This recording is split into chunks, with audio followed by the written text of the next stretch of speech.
नमस्कार, स्वागत है आपका डायलॉगस में।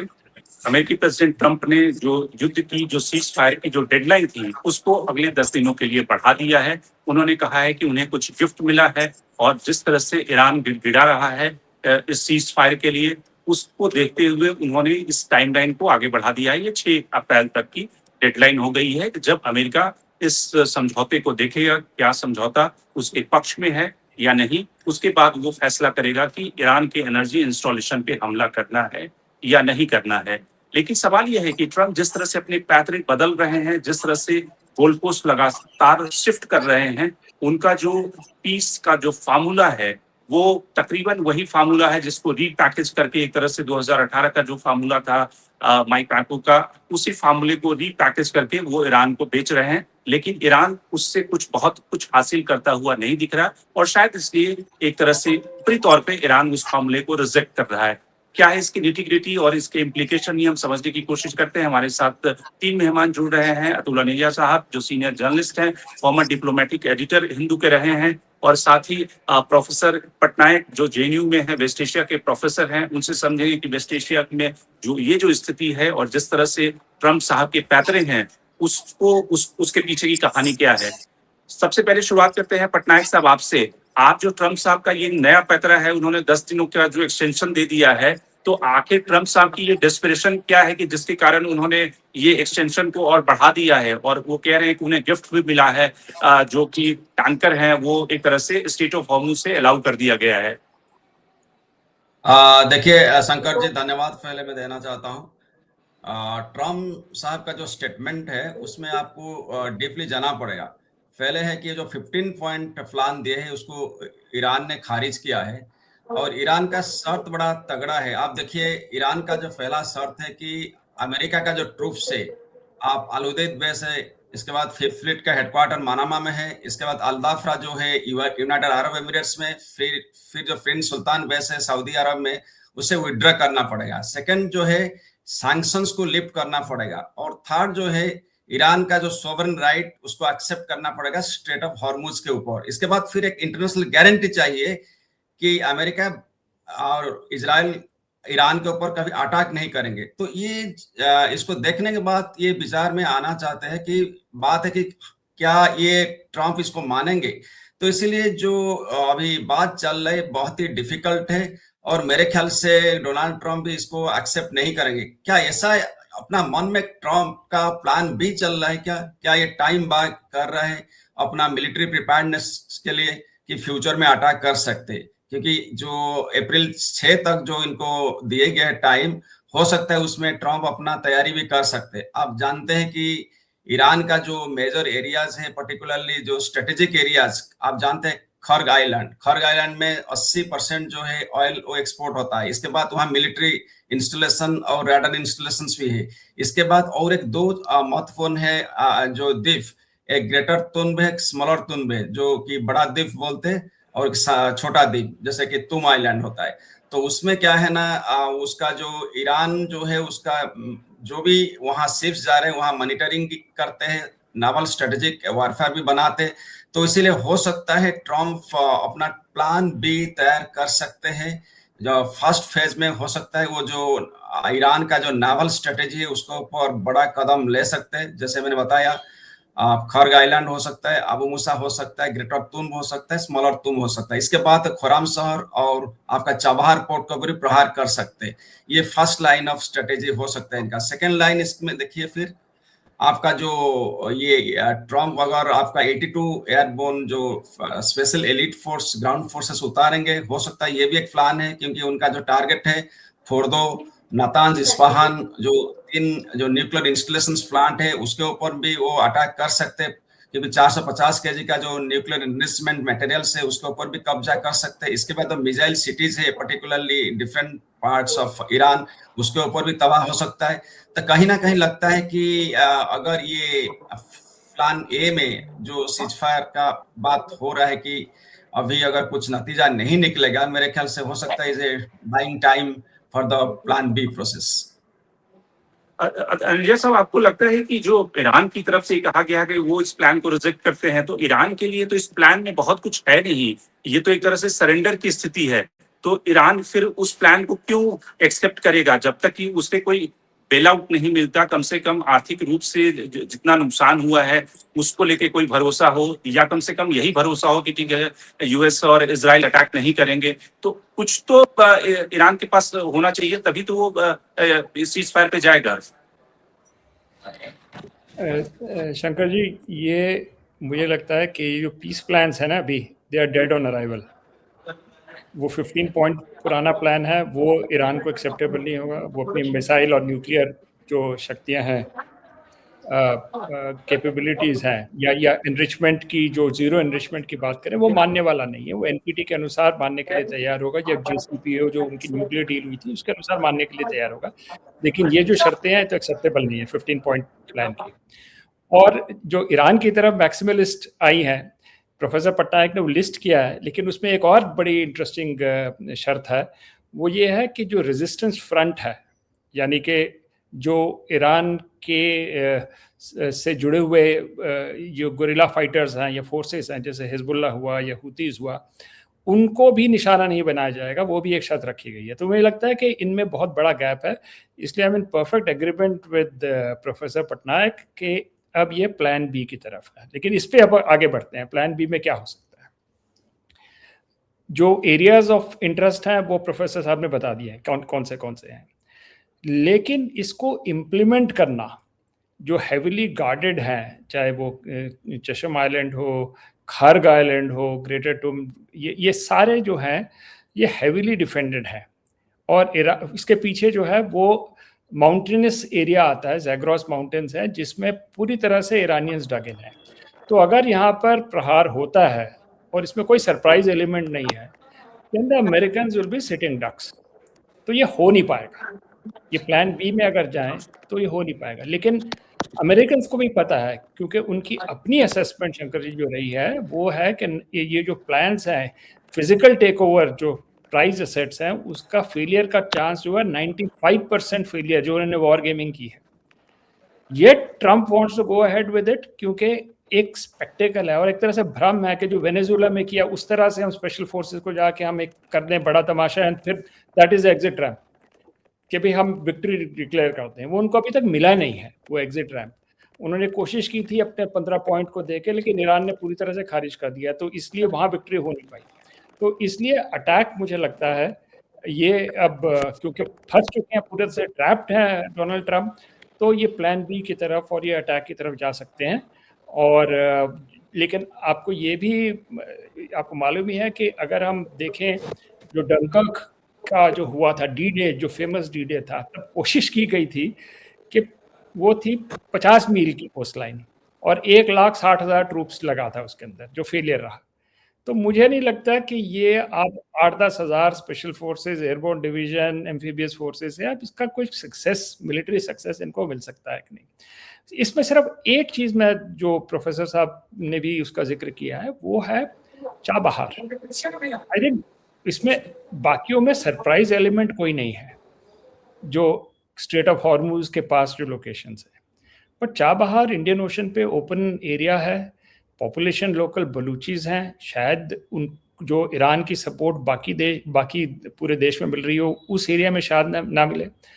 फिर पाकिस्तान का बॉर्डर साथ में लगता है, तो अगर आपने अटैक किया चाबहार पे, तो एग्जिट के लिए अगर आपकी अंडरस्टैंडिंग है जो सऊदीज और ये पाकिस्तानीज की है, तो हो सकता है एग्जिट के लिए पाकिस्तान का रूट किया जाए। वो भी मुझे अनलाइकली लग रहा है, लेकिन मैं अगर सारे जितने भी टारगेट्स देखूं, स्पेशल फोर्सेस जाके कब्जा कर लेंगे फोर्दो वगैरह में, इम्पॉसिबल। ऑलरेडी इट्स नोन जगह है, जितना मर्जी वो कर लें, और इन डेप्थ में है, वो पॉसिबल नहीं हो पाएगा। तो अगर ये करे, शायद चाबहार के ऊपर फोकस ज़्यादा होगा, बट वी विल से। लेकिन ये बात ज़रूर है कि जो टाइम एक्स्ट्रा गेन किया जा रहा है वो इसीलिए किया जा रहा है कि फोर्सेस वहाँ पर एटलीस्ट कुछ हज़ार फोर्सेस वहाँ पर पहुँचे, और फिर एक मिलिट्री ऑप्शन जो एक स्पेक्टेकल हो, और उसके बाद क्विकली एग्जिट, जिससे ट्रम्प को ऑफ रैम्प मिलेगा कि भाई हम मैच जीत गया हूँ, और अमेरिकन पब्लिक को भी सेल करने के लिए आसान होगा। मुझे लगता है एक डेस्परेट गेम प्लान उस तरह का इस वक्त बन रहा है।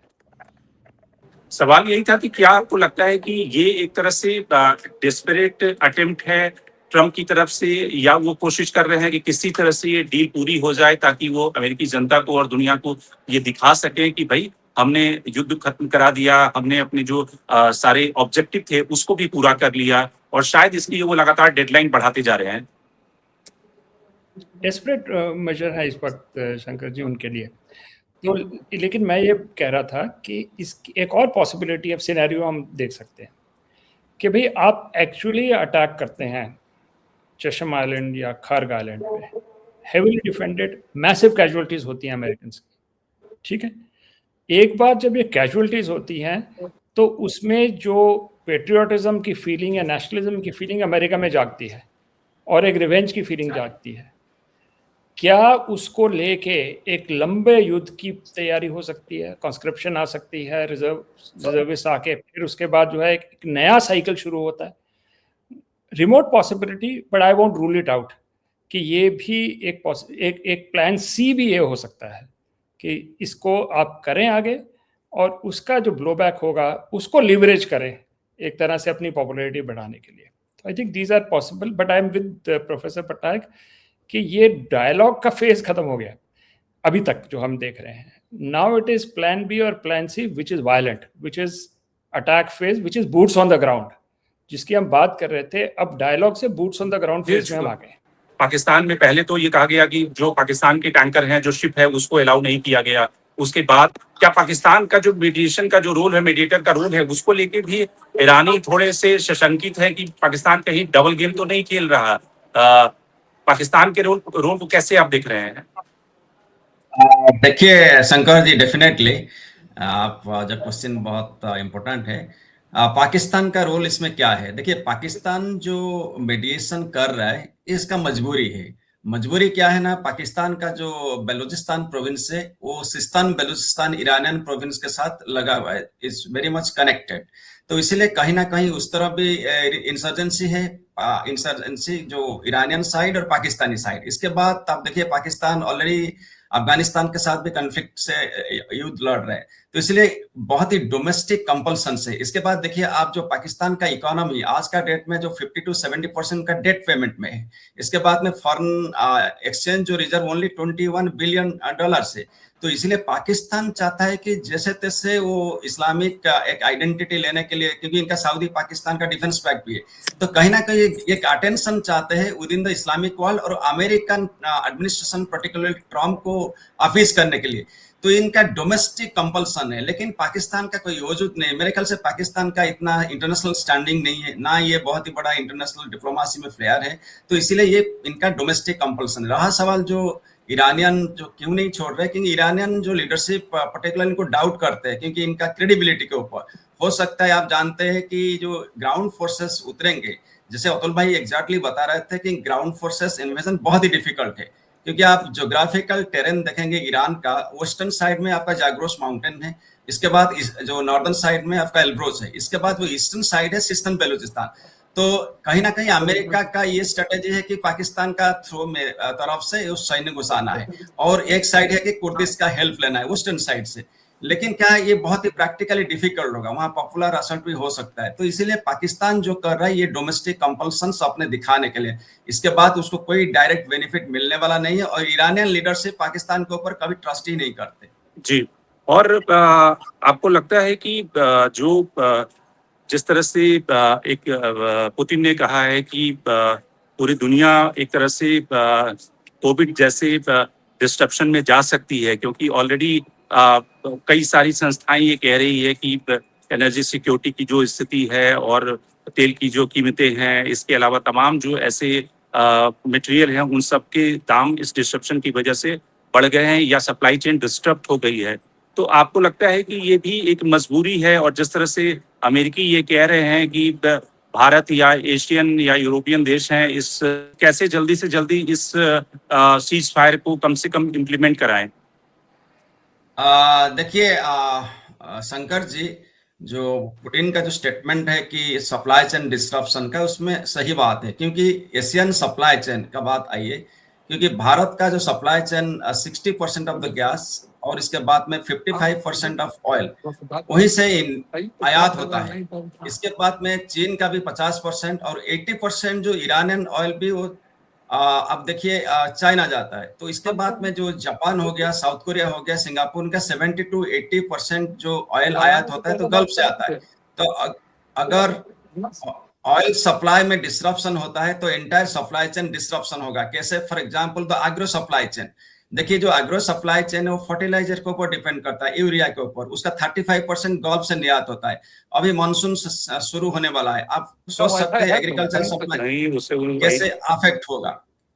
इसके बाद में आप देखिए आपका जो फार्मास्यूटिकल सप्लाई चेन है, फार्मास्यूटिकल सप्लाई चेन कुछ जो प्रोडक्ट्स होता है वो पेट्रोकेमिकल प्रोडक्ट्स के ऊपर डिपेंड करते हैं, उसके ऊपर भी इफेक्ट हो सकता है। इसके बाद में देखिए कॉटन सप्लाई चेन, ये भी आपका जो पेट्रोकेमिकल इंडस्ट्री के ऊपर कुछ इनपुट्स डिपेंड करते हैं। इसके बाद में देखिए जो एंटायर आपका जो ऑटोमोबाइल सप्लाई चेन हो गया, दूसरे जो लिंकेजेस है, इसका डोमिनो इफेक्ट होता है। All the supply chains are highly affected. आज का दिन में देखिए एशिया जो है मोर देन 50% कंट्रीब्यूट करता है ग्लोबल जीडीपी को। लेकिन अगर आपका यही एशियन कंट्रीज अगर ऑयल क्राइसिस के लिए अफेक्ट होते हैं तो एंटायर सप्लाई चेन अफेक्ट होगा। अब देखिए ट्रांसपोर्ट सप्लाई चेन पूरा, आप देखिए आपका एयर ट्रैफिक देखिए, इसके बाद बस का जो देखिए जितने भी सप्लाई चेन है वो बुरी तरफ अफेक्ट होगा। वो अफेक्ट होने में आपका इन्फ्लेशन बढ़ेगा। इन्फ्लेशन बढ़ने में आपका देखिए जो शेयर मार्केट भी क्रैश होने का चांस है। शेयर मार्केट क्रैश होने में आपका इंडस्ट्री भी हॉल्ट होगा। इसके बाद में आपका मार्केट भी काफी गिरावट आएगा। तो ये बहुत ही बड़ा ग्लोबल इकोनॉमिक क्राइसिस होने वाला है। और ये अगर होता है तो ग्लोबल इकोनॉमिक रिसेशन भी हो सकता है। अब 1929-30 का ग्रेट इकोनॉमिक डिप्रेशन आपको याद होगा, काफी भारी तबाही हुआ था। तो इसीलिए मेरे ख्याल से जो ये क्राइसिस हो रहा है ये ग्लोबल है, यानी कि रीजनल है। क्योंकि आप देखिए यूरोप आज का दिन में 15% गैस कतर से आयात करता है, तो यूरोप का देखिए सप्लाई चेन वहां भी अफेक्ट हो सकता है।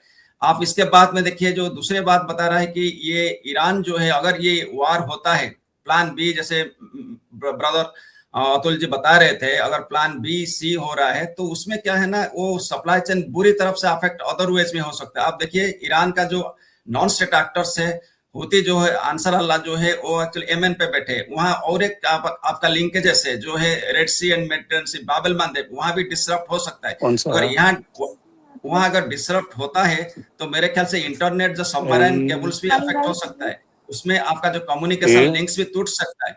तो इसीलिए ये बहुत ही बड़ा मतलब मल्टी क्राइसिस आप बोल सकते हैं। ये सिंगल एंगल से नहीं देखने में होगा, इसका जो इफेक्ट है ये डोमिनो इफेक्ट होगा। और अनिजा साहब, आपसे ये सवाल था कि क्या आपको लगता है कि जिस तरह से युद्ध की स्थिति है और ईरानियन जिस तरह से प्रेस कर रहे हैं, या सिर्फ वो एक तरह से पब्लिक पोस्चरिंग के लिए वो कह रहे हैं कि हम इन शर्तों को नहीं मानेंगे, या उनकी बातचीत नहीं चल रही है, लेकिन बातचीत चल रही है, लेकिन अपनी उन्हें डोमेस्टिक कंस्टिट्यूएंसी को भी एड्रेस करना है और शायद इसलिए वो पब्लिक पोस्चरिंग कर रहे हैं? मुझे नहीं लगता बातचीत चल रही है, क्योंकि अभी तक जो हुआ है वो मैसेजिंग हुई है, पाकिस्तान के थ्रू मैसेज आया है, और शायद उसमें टर्की इन्वॉल्व है इस पूरे घटनाक्रम में, और इजिप्ट भी है। तो अभी हम बड़े प्रिलिमिनरी स्टेज पे हैं। ईरान के लिए एक हॉर्मुज को ब्लॉक करने के बाद, ये इन इफेक्ट कंट्रोल करने के बाद एक बहुत बड़ा स्ट्रेटेजिक मौका आया है। वो है पूरे जो अर्थव्यवस्था है, जो ग्लोबल या रीजनल ऑर्डर है, उसको चेंज करने का एक तरह से उनके पास लीवरेज आया है, तो वो छोड़ेंगे नहीं उनके लिए। और साथ में जो अटैक्स हुए हैं वो एग्जिस्टेंशियल अटैक्स हुए हैं, तो सैक्रिफाइसेस हुई हैं, सुप्रीम लीडर उनके मारे गए हैं, लारीजानी की हत्या हुई है, लोगों को कितनी मुश्किल का सामना करना पड़ रहा है। तो इसलिए वो लाइटली कोई करने वाले नहीं हैं कॉम्प्रोमाइज़, मेरे अंडरस्टैंडिंग के अनुसार। बल्कि उनकी मंशा तो रीजनल ऑर्डर को चेंज करने के लिए होगी, अमेरिकन बेसिस के ऊपर जो है, तो उसके ऊपर वो अड़े रहेंगे कि उसको बेसिस को हटाया जाए। इराक के ऊपर अरबिल में अटैक्स हो रहे हैं, बगदाद में अटैक्स हो रहे हैं अमेरिकन बेसिस के ऊपर, सऊदी अरेबिया में हो रहे हैं, अल दफरा जिसकी पटनायक साहब ने बात की थी, यूएई में, वहाँ अटैक हो रहे हैं, और 5th फ्लीट का जो हेडक्वार्टर्स है वहाँ पर अटैक हो रहे हैं। तो मुझे लगता है कि वो एक बड़ी मोटिवेशन होगी कि वो वहाँ से निकलें, अमेरिकन वहाँ से, इस रीजन से निकलें। वो पूरी तरह से सफल होते हैं, पार्शियली सफल होते हैं, लेकिन एक तरह से वो एक इम्पॉर्टेंट मोटिवेशन है ईरान के लिए। दूसरी मोटिवेशन ये है कि जो रीजनल ऑर्डर बनेगा उसमें सबसे मजबूत स्तंभ जो है वो ईरान बनेगा। अगर हम इसको और आगे देखें, जो मुझे लग रहा है यहाँ पर दो पिलर्स बन के आ रहे हैं।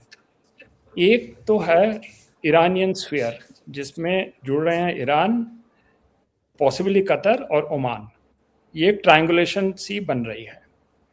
और दूसरा जो एक वैक्यूम जो अगर आ सकता है, because Americans are under pressure कि वो हटें वहाँ से, लेकिन वो पूरी तरह से इन्फ्लुएंस नहीं छोड़ना चाहते। किसके हवाले करना चाहते हैं? इजराइल के।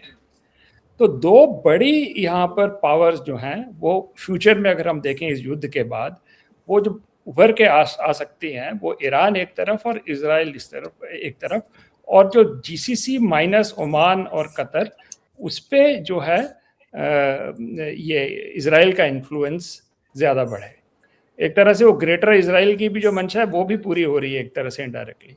तो मुझे लगता है जो पावर वैक्यूम होगा उसमें अगर हम थोड़ा डेप्थ में जाएं या विजुलाइज करें सिनेरियो, तो ईरान उस सिनेरियो के लिए की बात कर रहा है। वो अभी इस तक से कोई छोटी मोटी कॉम्प्रोमाइज, वो डिफेंसिव पे नहीं है शंकर जी इस वक्त। Iran is holding the card, जो ट्रम्प कहते हैं ना, जब ज़ेलेंस्की से बात हुई थी, you don't have the cards but Iran has all the cards.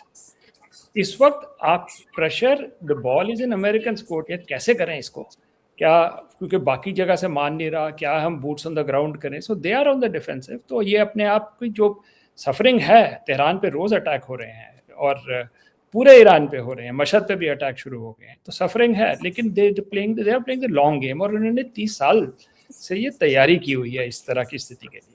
तो अब वो जो है, अभी हम एंड गेम की तरफ बिल्कुल नहीं बढ़े, we are the middle of it right now. और सबके युद्ध आप जीतते हुए हारते हो, वो होता है कि आप अपने स्ट्रेटेजिक ऑब्जेक्टिव्स को अचीव करते हो नहीं अचीव करते। मुझे नहीं लगता ईरान के जो बड़े स्ट्रेटेजिक ऑब्जेक्टिव्स हैं, not only leader in the gulf area but Muslim world का, बाद में जो बात आएगी Turkey, Iran, Saudi, I mean वो एक अलग डायनेमिक हो सकता है कि मुस्लिम वर्ल्ड का लीडर कौन वहाँ पाकिस्तान घुसने की कोशिश करेगा। So there are various elements to it. पर मुझे लगता है जब तक ईरान के कोर स्ट्रेटेजिक ऑब्जेक्टिव्स फुलफिल नहीं होंगे, तब तक वो युद्ध जारी करने की बिल्कुल। स्थिति में प्रोफेसर है। नाग, आपको एक बात, एक सेकंड और करूंगा कि हम सिर्फ ईरान को अकेला ना समझें। उसके पीछे दो बड़ी शक्तियां हैं, एक चीन और एक रूस, क्वाइटली काम कर रही हैं। लेकिन इन दोनों के लिए, जो यूरेशियन हार्टलैंड को एंकर करती हैं, उनके लिए भी एक खतरा देखिए। अगर रेजिम चेंज हो जाती है ईरान पे, तो यूरेशिया एक्सपोज हो जाता है, चाइना और रूस दोनों एक्सपोज होते हैं। एक अड्डा, अगर सैन्य अड्डा अमेरिकन ईरान में बना दें, then they are very vulnerable. Central Asia vulnerable हो रहा है। तो इसलिए रूस और चीन पूरी कोशिश करेंगे कि रेजिम चेंज ईरान में ना हो। तो अकेले नहीं है ईरान। अगर ये सोचते हैं ना कि लोग कि सिर्फ it is Iran versus Israel and US, वो बात है नहीं। It is a much bigger game.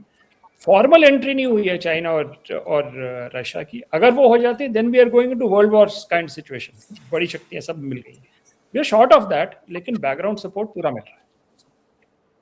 बिल्कुल। प्रोफेसर नाग और पटनायक साहब की बात आएंगे। कौन सी ऐसी आपको लगता है कि 3 शर्तें जिसको कि अमेरिका, जिसको पूरा होने के बाद ईरान ने अगर उस पर कमिट कर दिया, तो ट्रम्प साहब उसको अपनी विक्ट्री बताते हुए निकल जाएंगे इस सीज फायर को और युद्ध से निकल जाएंगे? पहला, क्या यूरेनियम जो मटेरियल है उस पे जिस तरह से वो कह रहे हैं कि पूरी तरह से इसको डिसमेंटल कर दो। क्या मिसाइल प्रोग्राम पे आपको लगता है कि ईरान उस तरह से रोक लगाएगा? क्योंकि मिसाइल तो एक तरह से ईरान की जान है, जो जिस तरह से इन दिनों में भी 1 महीने के बाद भी ईरान लड़ रहा है, तो अपनी मिसाइल टेक्नोलॉजी की वजह से। तो कौन सी ऐसी 2-3 शर्तें हैं जिसको आपको लगता है कि अमेरिका, अगर ईरान तैयार हो गया तो अमेरिका युद्ध से निकल जाएगा? I will make some points actually. I was actually closely observing the minute details, whatever released by different channels, and obviously my thanks primarily goes to Dialogue for inviting me to this talk.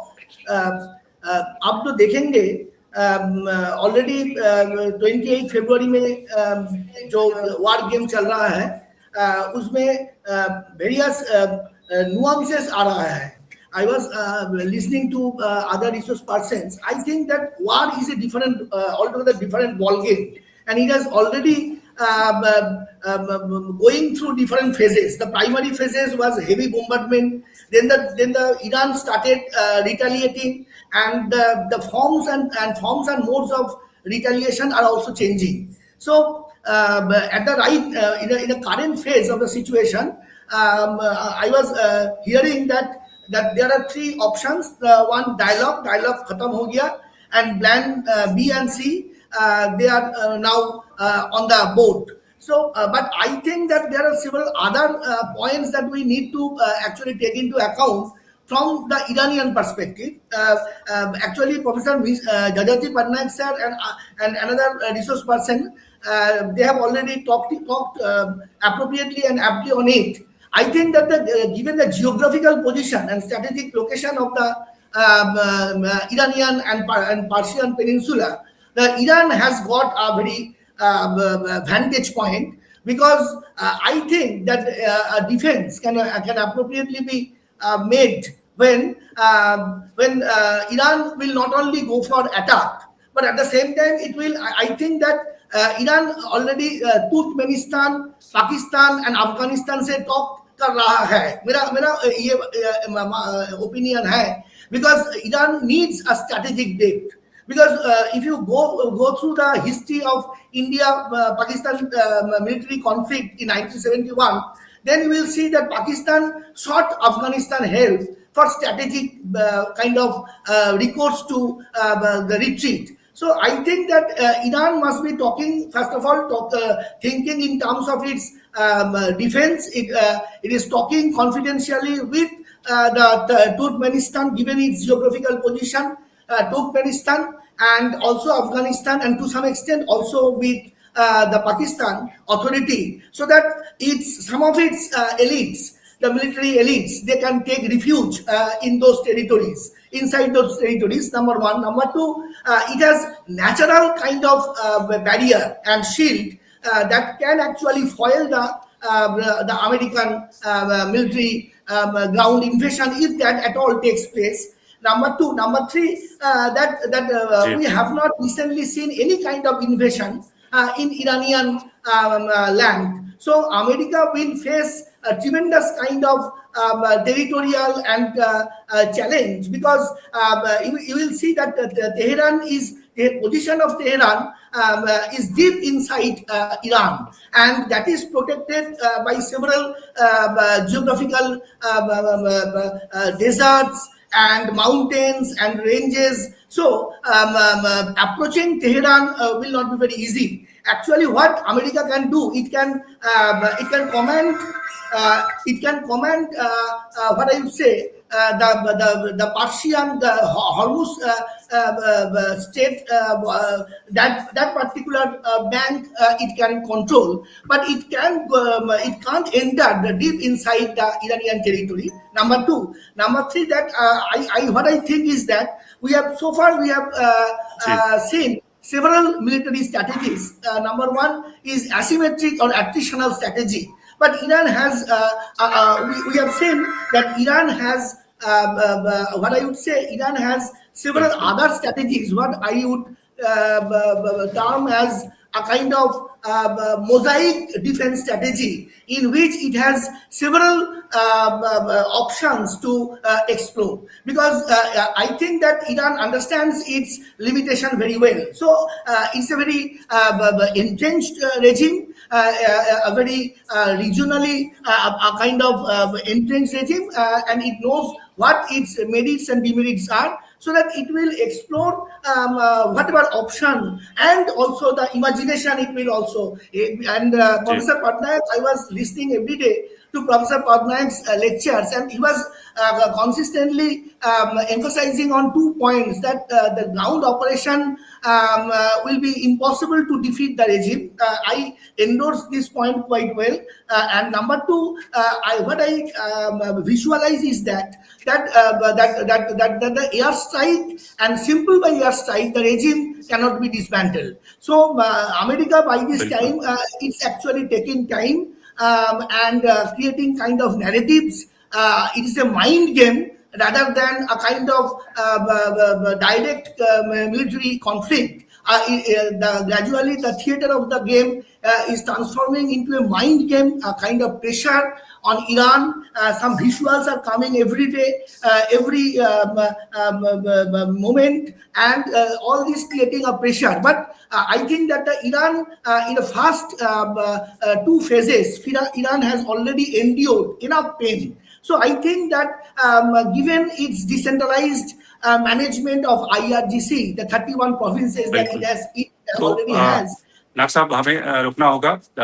कुल मिलाकर जो मोटी बात यह है कि America के लिए एक तरह से डोमेस्टिक पॉलिटिक्स का जो प्रेशर है और किस तरह से पूरी दुनिया में उसकी बादशाहत कायम रहे, इसको लेकर दबाव है ट्रंप के ऊपर। वहीं ईरान के तो सर्वाइवल का सवाल है और इन्हीं दोनों के बीच से कोई ना कोई रास्ता निकलेगा। हालांकि जैसे कि प्रोफेसर पटनायक कहते हैं और साथ ही पनेजा साहब कह रहे हैं कि खौफ आइलैंड पे अटैक करना एक तरह से रिस्की हो सकता है ट्रंप के लिए, क्योंकि जिस तरह की वहां की ज्योग्राफी है उसको देखते हुए जो ईरानियन सेना है वो इसके लिए सालों से तैयारी कर रही है कि अमेरिकी सेना वहां पे आए और उसका वो मुंहतोड़ जवाब दे। तो इन सारे सवालों के बीच में से समाधान निकलना है। देखने वाली बात होगी कि अगले हफ्ते ट्रंप इसका समाधान निकाल पाते हैं या फिर से वो एनर्जी इंस्टॉलेशन पे हमला करने की जरूरत दोहराते हैं। तो आज के कार्यक्रम में इतना ही। देश दुनिया की बाकी खबरों के लिए आप बने रहिए डायलॉग्स के साथ।